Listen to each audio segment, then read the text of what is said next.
स्वागत है दोस्तों आप सभी का हमारे YouTube चैनल राम IAS में। और मैं हूँ रेचा। तो अगर जो भी वीडियोस देखते हैं वो आप लोग सब्सक्राइब नहीं कर रहे हैं, जिस कारण से आप लोगों को नोटिफिकेशंस नहीं मिल रहे हैं, तो प्लीज़ आप लोग सब्सक्राइब कीजिए, नोटिफिकेशन बेल को ऑन कीजिए और लाइक और शेयर कर दीजिए। हम इतनी मेहनत आप लोगों के लिए करते हैं, तो आप भी थोड़ी सी मेहनत हमारे लिए कर दीजिए कि हमारे वीडियोस को लाइक कर दिया करिए और ज़्यादा से ज़्यादा शेयर कर दीजिए करिए कि जिन्हें ज़रूरत है उन्हें भी मिल जाए। तो चलिए क्लास 8 की NCERT देख रहे हैं, जिसमें हमारा जो टॉपिक है वह अशोक एक अनोखा सम्राट जिसने युद्ध को त्याग दिया, ये हमारा टॉपिक है।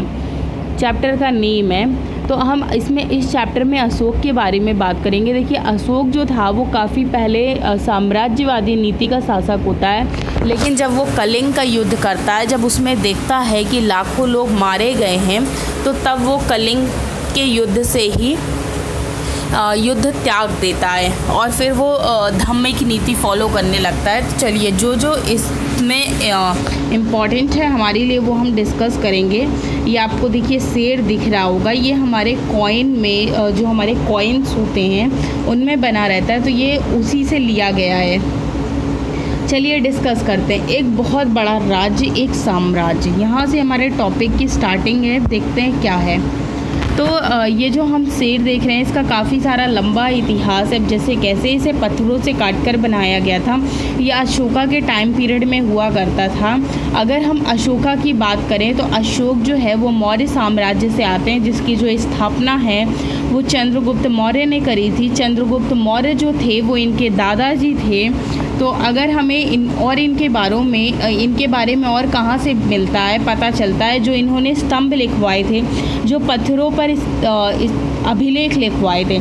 तो देखिए अगर किसी भी राजा का इतिहास जानना है तो हमें या तो साहित्यिक स्रोत मिलते हैं, या पुरातात्विक स्रोत मिलते हैं, या विदेशी विवरण मिलते हैं। इन तीन ही बातों से हमें चीज़ों का पता चलता है। तो अगर हम इनकी बात करें तो हमें इनके बारे में कहाँ से पता चलता है, इनके बारे में हमें जो इन्होंने अभिलेख लिखवाए हैं, जो पत्थरों पर जो उत्कीर्ण करवा के इन्होंने अभिलेख लिखवाए हैं, तो उनसे हमें पता चलता है। तो अगर जो अशोक के साम्राज्य की बात करें तो लगभग इनके चंद्रगुप्त मौर्य जो साम्राज्य था उसकी जो स्थापना है वो लगभग 2300 साल पहले हुई थी। और चंद्रगुप्त मौर्य और चाणक्य की कहानी, जिसे कौटिल्य नाम से भी जाना जाता है, चाणक्य के विचार जो है वो हमें अर्थशास्त्र की बुक में मिलते हैं। तो इनके बारे में तो आप लोगों को दोनों की स्टोरीज़ पता ही होगी कि पहले नंद वंश हुआ करता था, उसमें जो महापद्म जो लास्ट राजा होता है, जिससे कुछ प्रॉब्लम्स हो जाती हैं कौटिल्य की और उसकी महापद्म नंद की, तो जिससे जो चाणक्य थे उनकी भावनाएं जो थी वो काफ़ी ज़्यादा आहत होती हैं और फिर वो नंद वंश को ख़त्म करने की सोचते हैं, जिसमें वो चंद्रगुप्त मौर्य को इस्टेब्लिश करना स्टार्ट करते हैं। तो ये कुछ कहानी है, जो कुछ चीज़ें जो हैं वो आप लोगों को पता होंगी, और अगर नहीं पता है तो ये आगे जब हम एंशिएंट हिस्ट्री पढ़ेंगे तो इसे डिटेल में पढ़ेंगे कि क्या चीज़ें रहती हैं, क्या एस्पेक्ट्स रहते हैं। अभी हमारे लिए इतना ही जानना ज़रूरी है। वैसे ये भी ज़रूरी नहीं था, लेकिन इन दोनों का नेम आया तो क्यों आ गया ये आप लोग सोचेंगे, इसलिए मैंने इसकी स्टोरी ज़रा सी बता दी। अगर हम वंश के बारे में बात करें तो वंश क्या होता है। देखिए वंश की अगर हम बात करें तो एक ही परिवार के कई सदस्य जो होते हैं वो एक के बाद एक राजा बनते हैं, जिसे कहा जाता है उत्तराधिकार। उत्तराधिकार में जैसे मान लीजिए कि आपके फादर जो थे वो पहले राजा थे, तो उसके बाद उनका जो बेटा है यानी जो आप हैं तो वो ही राजा बनेंगे। इसे उत्तराधिकार का वो कहा जाता था, या वंश कहा जाता है। जैसे आपने कहा होगा कि ये हमारा वंश चला आ रहा है, इसमें ऐसी चीज़ें नहीं होती थी, आपने बहुत बार अपने घर में ऐसा सुना होगा। तो उन्हें क्या कहा जाता था, वंश कहा जाता था। साथ ही में अगर मौर्य वंश में देखा जाए तो 3 महत्वपूर्ण शासक हुए हैं। प्रथम जो था वो चंद्रगुप्त था। चंद्रगुप्त मौर्य जो था वो ही क्या था, मौर्य वंश का संस्थापक भी था। साथ ही में उसका बेटा यानी चंद्रगुप्त मौर्य का बेटा बिंदुसार और बिंदुसार का पुत्र अशोक, ये 3 जो शासक हुए वो मौर्य साम्राज्य में काफ़ी इम्पोर्टेंट शासक हुए हैं। इन्होंने काफ़ी आगे तक बढ़ाया है मौर्य साम्राज्य को। तो चलिए अब आगे देखते हैं, डिस्कशन स्टार्ट करते हैं आगे से।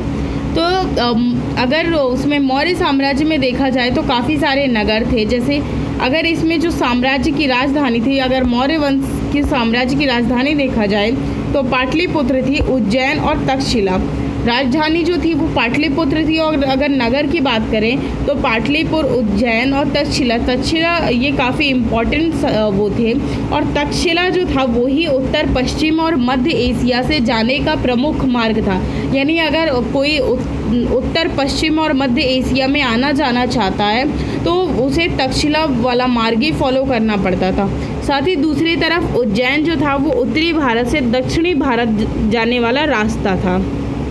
और नगरों में जितने भी व्यापारी, सरकारी अधिकारी और शिल्पकार जो थे वो सब यहीं पर रहा करते थे। यहीं पर का मतलब है कि उज्जैन में रहा करते थे।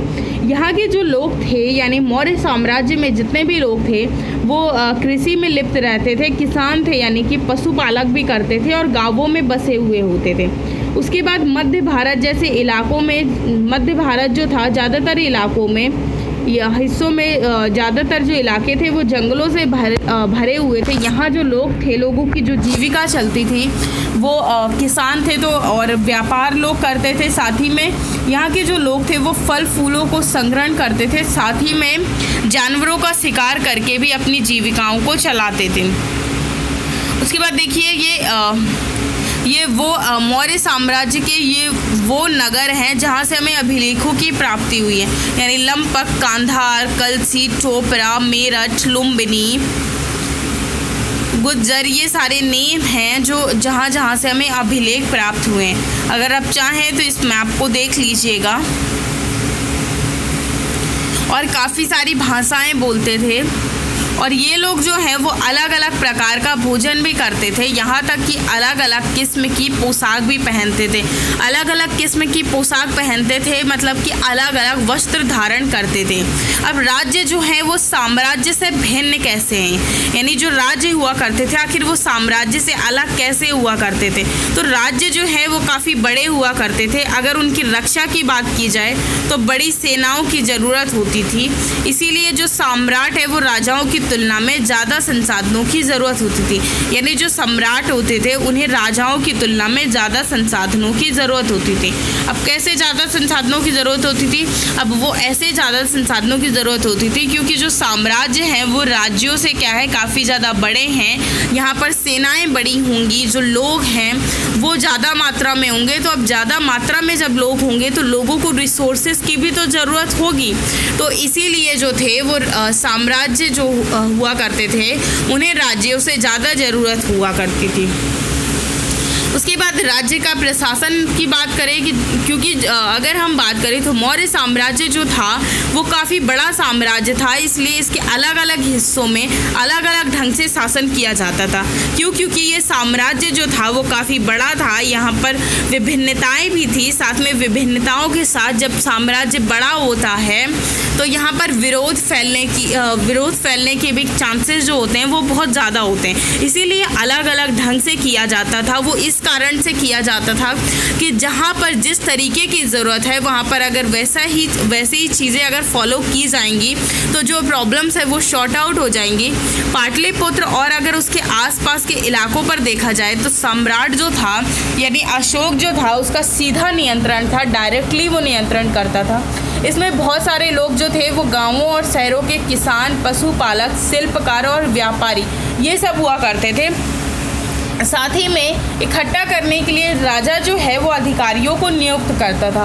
अधिकारियों को नियुक्त करता था मतलब ये जो गांव के जितने भी लोग हैं इनको इकट्ठा करने के लिए, एक साथ लाने के लिए अधिकारी नियुक्त किया जाता था जो राजा के आदेशों का क्या है उल्लंघन और जो भी राजा के आदेशों का उल्लंघन करता था उन्हें सज़ा दी जाती थी। क्योंकि अगर ये जो सज़ा वाला कॉन्सेप्ट है अगर वो नहीं फॉलो किया जाएगा तो लोग जो हैं वो अपनी मनमानी करने लगेंगे और साम्राज्य जो है वो आसानी से नहीं चलाया जाएगा। उसके अलावा देखिए जो शासक होते थे उनके लिए संदेश वाहकों की भी ज़रूरत होती थी, क्योंकि उन्हें ये भी चीज़ देखनी होती थी कि कहीं उनके शासनकाल में कोई विद्रोह ना फैल जाए, कोई जासूस वगैरह जो है वो गलत खबरें ना पहुंचाने लगे। तो ये चीज़ें भी देखते थे, जिसके लिए जो सम्राट था वो जासूस भी रखता था। कुछ वरिष्ठ मंत्री भी हुआ करते थे उसके साम्राज्य में। सिर्फ अकेले शासक जो होता था वो ही नहीं शासन करता था, उसके साथ और भी लोग थे, मंत्रीगण हुआ करते थे।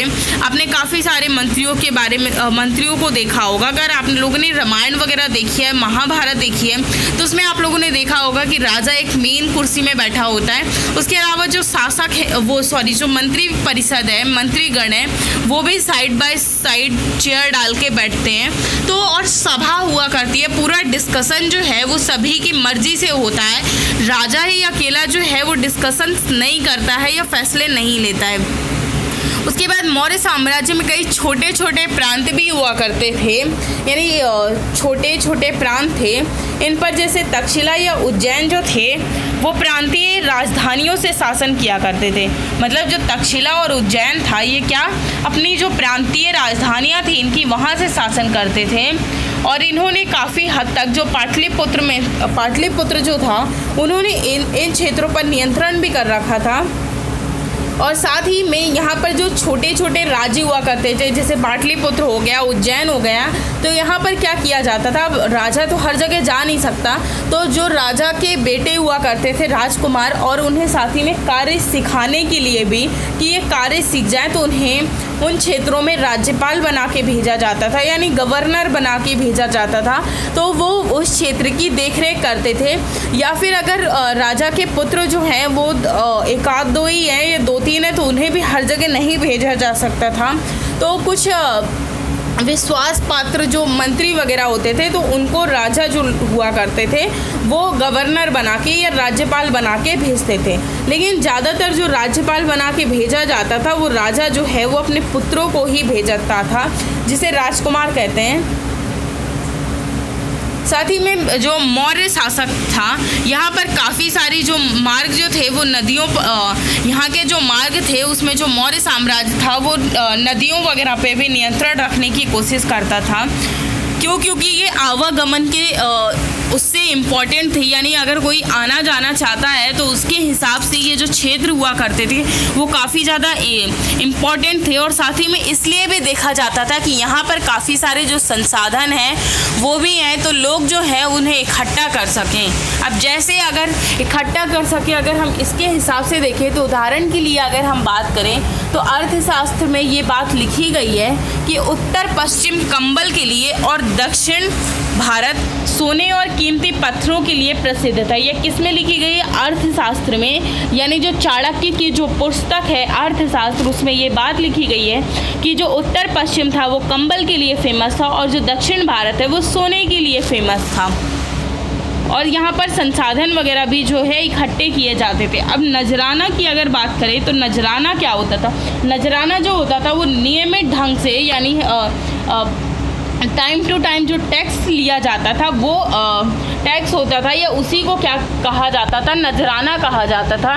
नजराने जो होते हैं वो नजराने जो होते थे वो अलग अलग चीज़ों से बनाए जाते थे और ये लोग जो है इसे स्वेच्छा से देते थे। स्वेच्छा से देते थे मतलब कि ये ज़रूरी नहीं था, बिल्कुल इम्पॉर्टेंट ही नहीं था कि लोगों को पे करना है। जैसे हम अगर किसी से मिलने जाते हैं तो उसके लिए नजराना लेके जाते हैं, तो सेम ये भी वैसा ही था कि अगर शासक को कोई नजराना देना चाहे अपनी मर्जी से तो वो दे सकता है। उसके बाद अगर हम बात करें तो राजधानी में सम्राट। राजधानी में सम्राट का मतलब है कि यहाँ पर एक विवरण टाइप दिया गया है, ये इतना ज़्यादा इम्पॉर्टेंट नहीं है, तो ये आप लोग देख लीजिएगा। नहीं तो जो लोग भी एक काम करते हैं, अब ऐसा किया करेंगे कि जो लोग भी टेलीग्राम में ऐड हैं तो टेलीग्राम के स्टूडेंट्स को और जो व्हाट्सएप पर ऐड हैं उन सभी को अब हम ये चैप्टर की PDF भी प्रोवाइड करवा दिया करेंगे। तो जो कुछ चीज़ें हैं जो मैं बीच में डिस्कस नहीं करती हूँ तो वो स्टूडेंट्स इसे भी कर सकें। साथ ही में और हमारा जो आप लोग जो भी ऐड नहीं है हमसे टेलीग्राम पर, वो टेलीग्राम पर भी ऐड हो सकते हैं, क्योंकि वीडियोस की नोटिफिकेशंस और कुछ नोट्स वगैरह और करंट अफेयर्स वहाँ पर भी चीज़ें जो हैं इम्पॉर्टेंट वो आप लोगों के लिए प्रोवाइड करवाई जाती हैं। तो उसके बाद इनमें ये भी उम्मीद की जाती थी कि जो मौर्य पदाधिकारी हैं इनको हाथी, लकड़ी, मधु और मोम जैसी चीज़ें भी लाकर दें। अगर हम अब डायरेक्टली अशोक की बात करें तो मौर्य वंश में सबसे जो प्रसिद्ध शासक था वो अशोक भी था। अशोक भी उन्हीं में से एक था। वैसे चंद्रगुप्त मौर्य और बिंदुसार और उनका जो पुत्र अशोक, ये भी काफ़ी ज़्यादा फेमस है, इनको भी काफ़ी ज़्यादा जाना जाता है। तो ये क्या थे, यही ऐसे पहले शासक थे जिन्होंने जनता तक संदेश पहुंचाने के लिए किस चीज़ का सहारा लिया, अभिलेखों का सहारा लिया। अगर हम हिस्ट्री में बात करें कि किस शासक के हमें सबसे ज़्यादा अभिलेख प्राप्त होते हैं, तो अशोक हैं जिनके हमें सबसे ज़्यादा अभिलेख प्राप्त होते हैं। इन्होंने अपनी जनता तक अपने जो संदेश हैं उन्हें पहुँचाने की कोशिश की और इनके जो ज़्यादातर जो अभिलेख हैं वो प्राकृत भाषा और ब्राह्मी लिपि में, किसमें, प्राकृत भाषा और ब्राह्मी लिपि में, साथ ही में कलिंग युद्ध का वर्णन करते हुए अशोक। देखिए अगर हम कलिंग की बात करें तो जब अशोक जो है जब राजा बनते हैं उसके जस्ट 8 साल बाद वो कलिंग की विजय प्राप्त करते हैं, जिसमें जो है 1.5 लाख लोग बंदी बना लिए गए थे और 1 लाख से भी ज़्यादा लोग मारे गए थे। तो ये देखकर अशोक को काफ़ी ज़्यादा दुख पहुंचा था, यानी आघात हुआ था। और फिर वो ये डिसाइड करते हैं कि अब वो कोई भी युद्ध नहीं करेंगे, कोई भी जो हिंसा वाले कार्य हैं वो नहीं करेंगे। और फिर लास्ट में उन्होंने क्या है, धम्म की नीति फॉलो करना चालू कर दिया था, धम्म नीति का प्रचार प्रसार किया था। अगर हम धम्म नीति की बात करें तो धम्म नीति जो हुआ करती थी वो बौद्ध धर्म से संबंधित है। ये देखिए ये एक हमें चित्र मिलता है, ये किसका चित्र है, ये मौर्यकालीन स्तंभ है जो कि हमें इस समय प्रेजेंट में ये बिहार के रामपुरवा से मिला हुआ है। देखिए कितना प्यारा चित्र है। तो अगर अशोक का धम्म क्या था, अगर अशोक की हम धर्म की बात करें तो जो पहला अशोक जो था उसमें पहले जो था वो किसी भी देवी देवताओं को फॉलो नहीं करता था, वो कर्म कांडों में भरोसा नहीं करता था। लेकिन उसे ऐसा लगता था, उन्हें लगता था कि जैसे पिता अपने बच्चों को अच्छे व्यवहार की शिक्षा देते हैं वैसे उनका भी ये कर्तव्य है कि प्रजा को निर्देश दे। वे बुद्ध के उपदेशों से भी प्रेरित हुए। मतलब उनका मानना, जब उन्होंने कलिंग युद्ध पर विजय प्राप्त की उसके बाद उन्होंने जब ऐसा सोचा तो उन्होंने ये सोचा कि जैसे एक पिता जो होता है वो अपने बच्चे को अच्छे उपदेश देता है, अच्छे कर्तव्य सिखाता है, तो मैं भी तो अपने प्रजा जो है मेरी, मैं भी तो उसका फादर हूँ या उसका पालक हूँ, तो मुझे भी अच्छे से कार्य करना चाहिए। तो तब वो ये सोचता है कि बुद्ध धर्म के उसे क्या है, उपदेश देने चाहिए। तो बुद्ध धर्म क्या थी, इसमें कई सारी समस्याएं थी। फिर इसमें बहुत सारे लोग जो थे वो अलग अलग धर्मों के थे। तो देखिए अशोक जो था वो बौद्ध धर्म को मानने वाला था, लेकिन इसका जो व्यवहार था वो क्या था, क्रूर नहीं था। मतलब ये क्या है, ज़बरदस्ती नहीं था कि लोगों से धर्म फॉलो करवाना कि नहीं आपको यही धर्म क्या करना है, फॉलो करना है। उस समय क्या होता था कि लोगों में कई बार टकराव पैदा हो जाता था। कैसा टकराव पैदा हो जाता था, यानी कोई पर्सन है वो किसी धर्म को मानता है, दूसरा जो है वो किसी धर्म को मानता है। उस समय जानवरों की बलि भी चढ़ाई जाती थी, साथ ही में दासों और नौकरों के साथ काफ़ी ज़्यादा क्रूर व्यवहार किया जाता था। और इसके अलावा जो लोगों के पड़ोसी जो परिवार वगैरह हुआ करते थे, इनके बीच काफ़ी सारी पड़ोसियों के बीच में झगड़े हुआ करते थे। तो अशोक ने ये चीज़ें महसूस की कि देखिए जो सभी का जो कर्तव्य है वो भी क्या है, अलग अलग है। लोग जो है अलग अलग धर्म को फॉलो करते हैं। तो इन्होंने क्या है, काफ़ी सारे अधिकारियों को नियुक्त किया, और जो अधिकारियों को नियुक्त किया उनका कार्य क्या था, ये जगह जगह पर जाकर धर्म की शिक्षा का प्रचार प्रसार करते थे। धर्म की शिक्षा का प्रचार प्रसार का मतलब है कि बुद्ध की शिक्षाओं का प्रचार प्रसार करना। तो इसके लिए लोगों तक ये बातें पहुँचे। तो इसके लिए अशोक जो था उसने शिलाओं और स्तंभ भी क्या है, खुदवाए थे। साथ ही में इन्होंने अपने बेटे को भी क्या है, बेटे और बेटी को भी भेजा था बाहर के देशों में धम्म का प्रचार प्रसार करने के लिए। उसके बाद अगर उसकी बात करें तो अशोक ने धम्म के विचारों को प्रसारित करने के लिए सीरिया, मिस्र, ग्रीस तथा श्रीलंका में भी अपने दूत भेजे थे। तो ये उसने कुछ दूत भेजे थे जहाँ पर जो लोग जाएं और धम्म की जो नीति है या धम्म है उसका प्रचार प्रसार करें। और साथ ही में इसने सड़कें वगैरह भी खुदवाई थी, कुएँ खुदवाए थे, विश्राम गृह बनवाए थे, ताकि यहाँ पर जो लोग हैं वो आराम से अगर किसी को प्रॉब्लम है या बाहर से जो लोग आते हैं तो वो कार्य कर सकें। उसके बाद ये उस समय की कुछ लैंग्वेजेस है जो मलयालम है, बांग्ला है, देवनागरी यानी हिंदी और आरंभिक ब्राह्मी। तो ये कुछ इस टाइप से, और ये तमिल ये कुछ इस टाइप से लिखी जाती थी।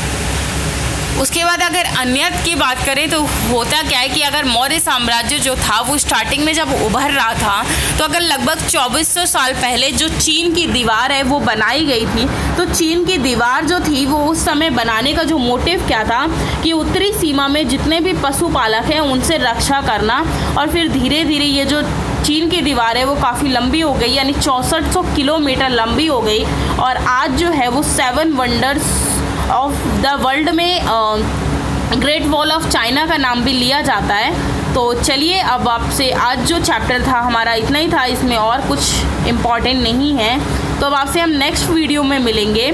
तब तक के लिए खुश रहिए, लॉकडाउन का पालन करिए, घर में ही रहिए और नेक्स्ट वीडियो में मिलते हैं। आज दोपहर में 1 बजे की क्लास है और अब हम सोच रहे हैं कि आप लोग काफ़ी थक जाते होंगे, आप लोगों को तो संडे की छुट्टी रखी जाए।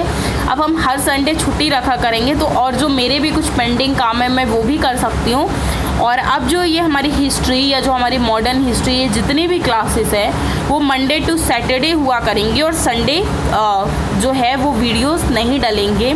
यानी एनसीईआरटी और जो मॉडर्न हिस्ट्री की क्लास है वो मंडे टू सैटरडे ही होगी।